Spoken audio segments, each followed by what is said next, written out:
Hey folks, I'm Mike. Do you hate ads? I hate ads. You know what I like? Patreon.com/Inkdependence. It keeps this blog ad-free. Hello folks, and welcome to Inkdependence.com. Today we're taking a look at this thing. This is not quite a paper, although there is paper involved, and so I'm going to count this in my little spate of paper reviews and such. This is the Franklin-Christoph Vagabond. This is a waxed canvas notebook cover in the traveler's size, which is about 8¼ by about 3.4 inches, something like that. Or, sorry, 4.4 inches, something like that. So 8¼ by 4 point something. It's a pretty common size. You can see this is the brown color. This is umber. It comes in a couple of other colors, including a really nice gray called ashen.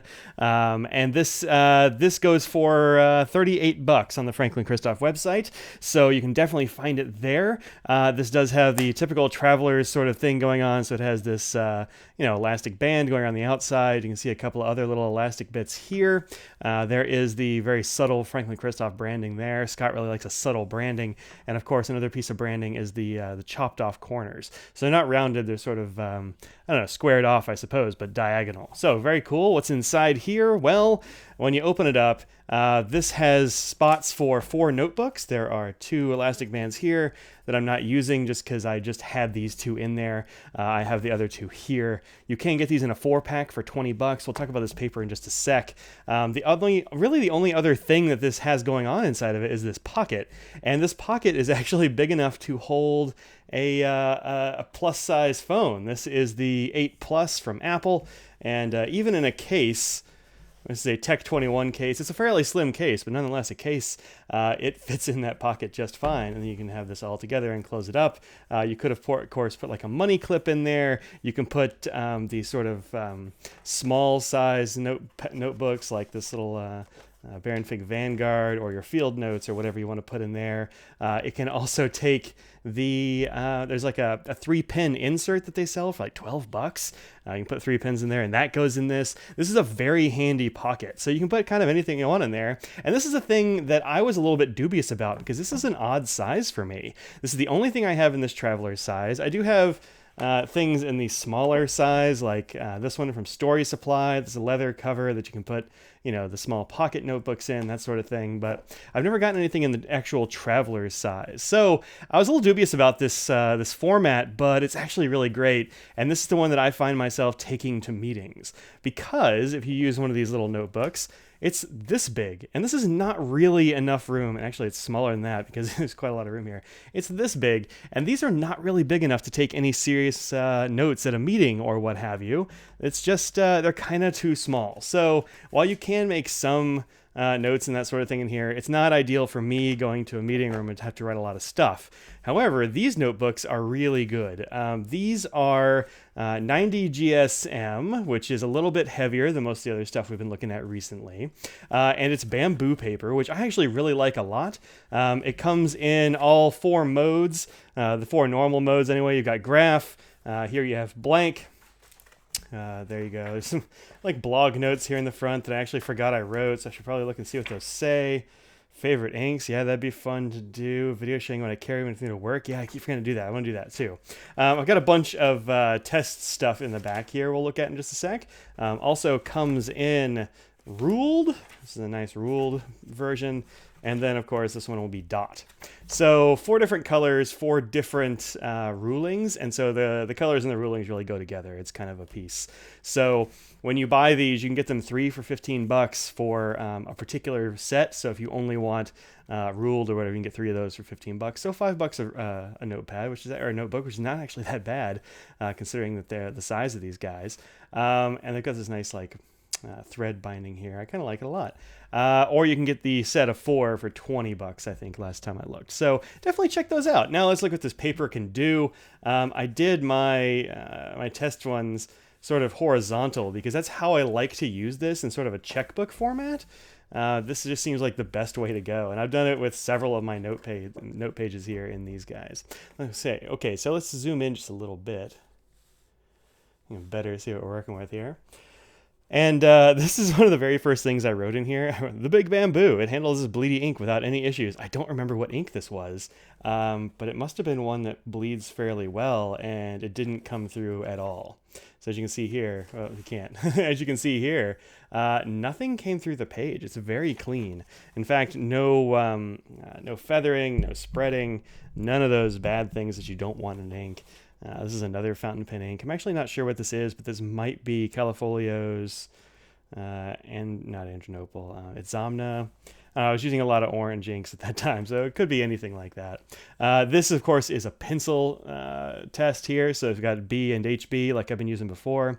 It felt pretty good with the B and the HB. This paper is very smooth, I think, but it also has a little bit of, like, it's absorbent, but doesn't really have any texture to it that you can feel, and I like that a lot. The pencil seemed to work just fine on here. I mean, it's a pencil, so there you go.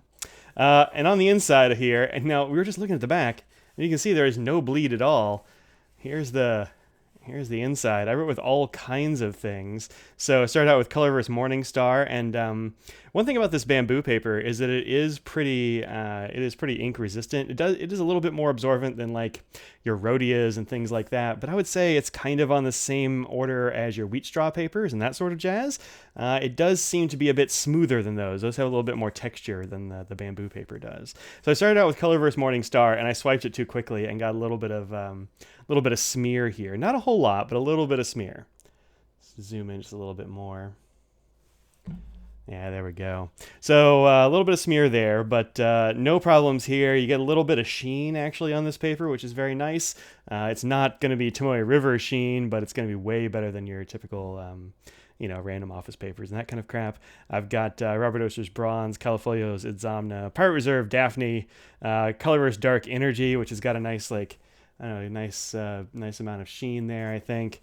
KWZ Hawaii Blue, which just feels so good on this paper. I really enjoy this ink, although it does seem like it will do a little bit more bleeding and feathering than some other inks I've tried.